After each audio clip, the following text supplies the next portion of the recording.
पोलिसांना या मोर्चेकऱ्यांवर सौम्य लाठीचार्ज करावा लागला। दरम्यान याबद्दलचे अपडेट आपण जाणून घेऊ। मुकुल कुलकर्णी आपल्या सोबत आहे।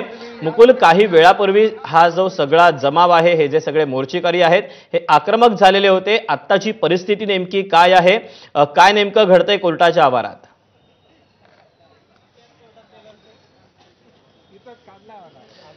आता इथे शांतता आहे, वातावरण पहिल्यासारखंच झालेलं आहे।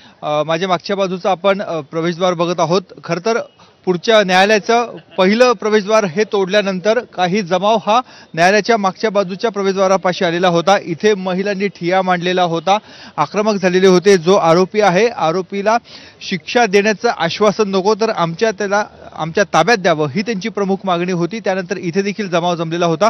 पोलिसांनी आता दोन्ही बाजूने सुरक्षेचं एक कड तयार केलेला आहे, त्यामुळे या बाजूला सौम्य लाठीमार देखील करण्यात आलेला होता आणि आता परिस्थिती पूर्णपणे सुरळीत झालेली आहे। इथून पुढच्या बाजूला जर आपण बघितलं तर संपूर्ण रस्ता, इथे गर्दीच गर्दी होती। शेकडोच्या संख्येने इथे नागरिक जमा झालेले होते, मात्र पोलिसांनी हा सगळा रस्ता हा पूर्णपणे रिकामा केलेला आहे, मोकळा केलेला आहे। बाहेरच्या बाजूला म्हणजे न्यायालयाच्या आतमध्ये येण्याचं जे मुख्य रस्ता आहे, तिथे देखील आपल्याला पोलीस बघायला मिळत आहे। त्यामुळे आता जी गर्दी झालेली होती ती गर्दी पांगवण्यात आलेली आहे आणि जे काही निर्णय होतील, जी शिक्षा दिली जाईल ती कायद्यानुसारच शिक्षा दिली जाईल, असं पोलिसांकडनं पुन्हा एकदा सांगण्यात आलेलं आहे।